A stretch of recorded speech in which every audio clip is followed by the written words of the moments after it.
오늘 본문의 말씀 이렇게 시작이 되죠. 예수께서 말씀을 계속하고 계시는데 이렇게 되어 있습니다. 지금 예수님께서 어떤 상황 속에서 말씀을 계속하고 계시는 것입니까? 우리 바로 앞에 있는 사건을 읽어보면 바로 혈루증 잠 걸렸던 12회나 고통을 당했던 이 여인을 치유해주고 그 여인의 이야기를 들어주는 그런 사건이 있었던 것을 보게 됩니다. 그리고 그 사건 이후에 예수님께서 말씀하시는 그런 상황 속에 있는 거죠. 그런데 이 혈루증 여인을 치유해 주신 사건은 어떤 상황 속에서 일어났습니까? 사실은 그 앞에 참 회당장 야이로가 먼저 예수님을 찾아왔습니다. 내 딸이 죽어가고 있습니다. 예수님, 내 집에 오셔서 내 아이를 좀 살려주십시오. 야이로가 간청을 했고요. 예수님께서는 이 야이로의 간청을 참 듣고 지금 야이로의 집으로 가고 있는 길이었어요. 그런데 갑자기 이 12의 혈루증으로 앓던 여인이 끼어든 겁니다. 그리고 참 이 여인 사건으로 인해서 지금 시간이 많이 지체되고 있는 거예요. 이 회당장 야이로의 심정은 어땠겠습니까? 아마도 속이 타들어가고 있었을 것입니다. 지금 이 혈루증 여인이 고쳐졌으면 한순간이라도, 한 시간이라도 빨리 내 집으로 가주셔야 되는데 예수님께서는 고치시고 난 뒤에도 그 여인을 불러내어서 그 이야기를 다 들어주시고 그리고 난 뒤에 또 지금 여기에 있는 대로 예수님께서 또 말씀을 계속하시고 계시는 그런 상황. 참 예수님한테 말씀드릴 수는 없지만 초조하고 답답하고 힘든 그런 상황이었을 것이 틀림이 없습니다. 그런데 그 상황 속에 지금 회당장의 집에서 사람들이 찾아온 겁니다. 따님이 죽었습니다. 이제 모든 것이 끝장났습니다. 이제 가능성이 없습니다. 이제 예수님을 더 괴롭게 해서 무슨 소용이 있겠습니까? 참 여러분 이런 상황 속에 저와 여러분이 만약에 서 있었다면 회당장 야이로의 입장 속에 있었다면 저와 여러분의 마음은 어떤 마음이었겠습니까? 여러분 아침에 정말 내가 급하게 촉박하게 지금 운전을 해서 출근을 하고 있는데 근데 내 앞차가 거리를 툭 떼고는 끼어드는 차 이 차 끼워주고 저 차 끼워주고 그것만 해도 신경질 나지 않습니까? 그것만 해도 마음이 답답하고 초조하지 않습니까? 참 그런데 지금 내 딸이 죽어버린 거예요. 죽어버린 거. 아마 이 회당장 야이로의 마음속에는요. 이 원통함, 억울함, 분노, 그 답답함, 참 온갖 감정들이 참 뒤섞인 그런 상태가 아니었을까 이런 생각을 해보게 됩니다. 예수님께서 이들이 대화하고 있는 그런 상황을 곁에서 보셨고요. 그리고 아마 그의 감정도 충분히 헤아리셨을 것입니다. 회당장에게 말씀하셨습니다. 두려워하지 말고 믿기만 하여라. 이렇게 말씀하세요. 지금 예수님께서 이렇게 말씀하시는 것을 보면 마치 죽은 나사로를 살리실 때 나사로가 죽을 때까지 기다리셨다가 가셨던 것처럼 아마 어쩌면 이 소녀가 죽을 때까지 기다렸다가 지금 예수님께서 가시려고 작정하신 것이 아닌가 이런 생각을 하게 되죠.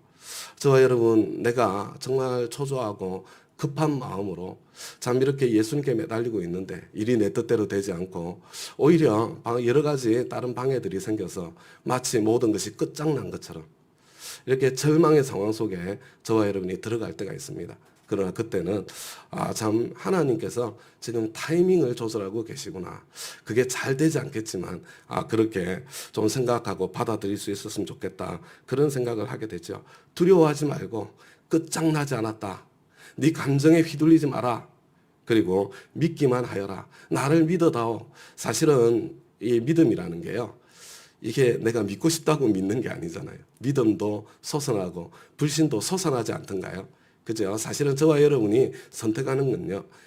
저와 여러분이 할 수 있는 것은 믿기로 선택하는 겁니다. 믿어드리기로 작정하는 거예요.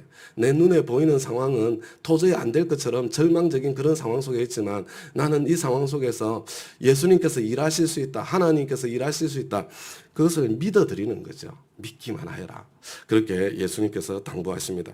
그리고 난 뒤에 이 37절 말씀이 참 이상해요. 그 상황 속에서 예수님께서는 베드로와 야고보와 요한 밖에는 아무도 따라오는 것을 허락하지 않으셨다. 이제 우리는 결론을 알죠. 이 소녀를 살리러 가시는 길에 이 절망을 희망으로 바꾸시는 그 길에 다른 사람들이 따라오는 것을 허락지 않으세요. 오직 베드로와 야고보와 요한만 따라오도록 그렇게 허락하고 계시는 것을 보게 되는 거죠. 드디어 이제 이 회당장 야이로의 집에 도착했습니다. 사람들이 울며 통곡하며 떠들고 있었습니다. 여러분, 왜 이들은 울며 통곡하며 떠들고 있었습니까?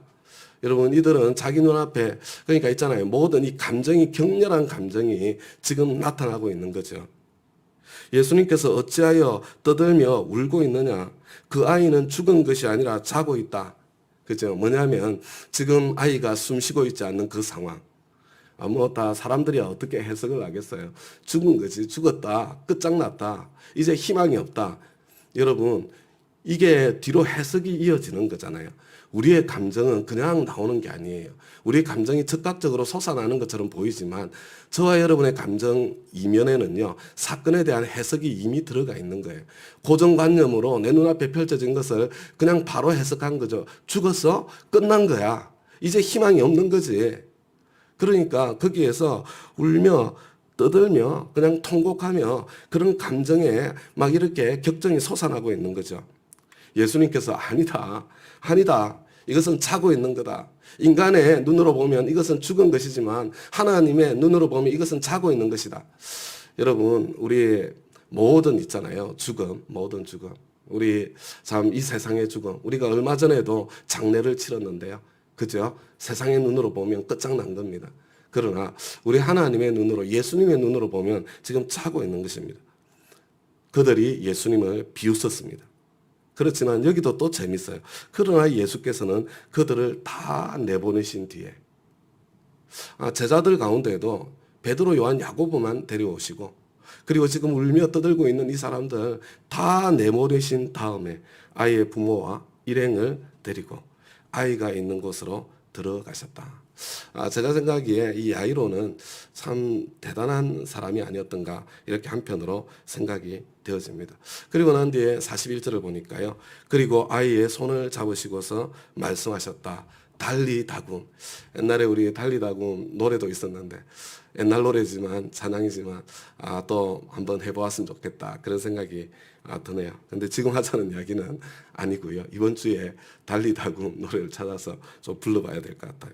근데 여러분, 보통 이스라엘에서는요, 사람이 죽으면 형제 자매라도 시신을 만지지 않았습니다. 그죠? 왜냐하면 그냥 이 시신에 닿기만 해도 부정하게 되는 거거든요. 왜 지금도 마찬가지 아니에요?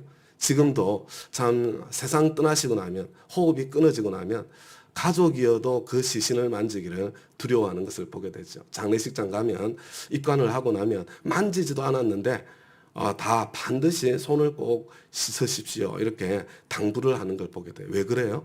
여러분, 죽음은 전염되기 때문에 그렇습니다. 절망도 전염되는 거죠. 불신도 전염되는 겁니다. 그죠? 죽음이 전염되는 거예요. 부정이 전염되는 겁니다. 그래서 아무도 참 이 절망의 자리, 죽음의 자리 가고 싶지 않고 함께하고 싶지 않고 머물고 싶지 않은 거죠. 그런데 우리 주 예수님께서는 아이의 손을 붙잡으세요. 이미 당신이 부정하게 될 것을 종교적으로 보면 각오하신 거잖아요. 참 우리 주님의 따뜻한 마음이 느껴지죠. 근데 그보다 더 중요한 것은 여러분, 우리가 세상을 만지면 세상이 저와 여러분에게 전염되지만 우리가 주님을 붙잡으면, 주님이 나를 만져주시면 주님의 생명이, 주님의 소망이, 주님의 능력이 저와 여러분에게 전염된다는 것, 그것을 꼭 기억할 수 있기를 바랍니다. 우리 주님께서 지금 생명의 능력을 전염시키고 있는 겁니다. 이 죽은 소녀를 붙잡으셨습니다. 달리다굼, 내가 너에게 말한다. 소녀야, 지금 일어나라. 그리고 예수님께서 이렇게 말씀하시자 소녀는 곧 일어나서 걸어 다녔다. 소녀의 나이는 12살이었다. 사람들은 크게 놀랐다. 놀랄 수밖에 없지요. 그렇지만 예수님께서는 아무에게도 이것을 알리지 말라고 그렇게 말씀하시는 것을 보게 됩니다. 우리 주님께서 이렇게 아직 알리지 말라. 그것은 때가 되지 않았다는 거죠. 십자가를 향해서 나아가야 될 때를 기다리고 계신 예수님의 모습을 저와 여러분들이 함께 보게 되는 것입니다. 여러분, 이 사건 속에서 몇 가지를 말씀드리고 싶습니다. 여러분, 일이 내 뜻대로 풀리지 않을 때가 있습니다. 나의 절박하고 중요한 일을 형제 자매가 방해하는 것처럼 그렇게 느껴질 때가 있습니다. 형제 자매들의 기도는 하나님께서 잘 들어주시는데 12의 혈루증 앓았던 이 여인에게는 예수님의 기적이 일어나는데 나에게는 마치 그런 가능성조차 기회조차 없는 것처럼 보일 때가 있어요. 내 인생에는 예수님께서 찾아오지 않으시는 것처럼 느껴질 때가 있습니다. 근데 여러분, 그때 우리가 좀 마음에 결심해야 되겠습니다. 여러분, 하나님께서 지금 타이밍을 조정하고 계시다. 하나님께서 능력이 없으신 것이 아니라 하나님께서 가장 좋은 때를 찾고 계시다. 그것을 저와 여러분이 기억하고 주님을 바라볼 수 있기를 바랍니다. 여러분, 두 번째는요, 이 절망의 상황을 저와 여러분이 통과할 때 그때 어떻게 해야 되겠는가? 절망의 상황을 통과할 때요. 지금 예수님께서 하시는 게 뭐예요? 이 절망의 상황 속에, 이 불가능의 상황 속에 지금 이 야이로, 회당장 야이로 주변의 사람들을 지금 제거하고 계시는 거예요. 제자들 중에서도 지금 불신의 사람, 부정적인 사람을 제거하는 겁니다. 그 집에도 이 불신의 사람, 부정적인 사람들을 제거하는 거예요. 여러분, 내가 이 절망의 상황 속에 있을 때는요, 그때는 내가 누구와 함께 머물 것인가? 이게 중요합니다. 누구와 함께 머물 것인가? 계속해서 안 돼, 불가능해, 못해, 끝장난 거야, 울고 통곡하는 사람 주위에 머물면요, 나도 그 사망이 나에게 전염이 되어서 내가 무너지게 돼 있는 거예요. 그런데 여러분, 그때 저와 여러분은 주님을 붙잡아야 되거든요. 주님께서 저와 여러분에게 생명을 전염시켜 주시고 소망을 전염시켜 주실 거거든요. 그런데 우리는 어떻게 주님을 붙잡는가? 여러분, 교회가 예수 그리스도의 몸이잖아요. 여러분, 주님을 붙잡는 건 다른 게 아닙니다. 목장을 붙잡는 거예요. 주님을 붙잡는 것은 교회를 붙잡는 겁니다. 주님을 붙잡는 것은 공동체를 붙잡는 거예요. 그래서 제가 자주 말씀드리죠. 우리 신앙생활에서 제일 중요한 것은 목장이다, 목장. 우리 함께 주님을 바라보고, 이게 아까 말씀드렸습니다. 우리의 모든 감정의 격동은 해석에서 나오는 거예요. 해석에서. 고정관념으로 해석하고 세상의 방식으로 해석하는 사람들을 물리치고요, 물리치고. 내가 하나님의 방법으로, 하나님의 시선으로 해석할 수 있는, 그렇게 해석하고 용기를 북돋워주는 그 공동체에 저와 여러분 함께 머물면서 우리 주님을 붙잡아야 되겠다. 그렇게 말씀드립니다. 여러분, 지금 어떤 절망의 상황 속에 있습니까? 어떤 죽음의 상황이 저와 여러분의 인생에 찾아와 있습니까? 어떤 분들은 내 건강이 지금 절망의 상황 속에 계신 분들이 계세요. 이거 현대의술로는 치료할 수 없는 거야. 이건 뭐 좋아질 가능성 없고 그냥 안 좋아지게 막는 게 최선이야. 여러분, 세상은 그래도요, 우리 주님께서는 안 좋아지게 막는 게 최선일 때에 좋아지도록 생명의 역사를 하실 수 있는 분이세요. 우리 참 건강의 그런 절망의 상황 속에 있다고 하더라도 우리 주님을 함께 바라보고 함께 붙잡을 수 있기를 바랍니다. 관계가 절망의 참 자리에 처해 계신 분들 있습니다. 부부 관계가 완전히 끝장난 것처럼, 참 자식과의 관계가 완전히 끝장난 것처럼, 우리 목장 식구들과의 관계가 완전히 끝장난 것처럼 끝장나지 않았습니다. 우리 주님께서 이게 끝장났다 이렇게 말씀해 주시기 전에는 끝장난 게 아니에요. 여러분, 내가 포기하지 않으면, 내가 주님께서 주님을 붙잡고 주님께서 나에게 말씀하실 때 내 순종의 발걸음을 내디디면 끝장난 것처럼 보이는 관계도 다시 회복될 수 있습니다. 그래서 저는 우리 공동체가 관계를 끊지 않는 그런 공동체가 되기를 바랍니다. 어떤 상황 속에서도 관계를 붙잡고 관계를 유지하는, 다른 것을 위해서 아니에요. 생명을 살리기 위해서.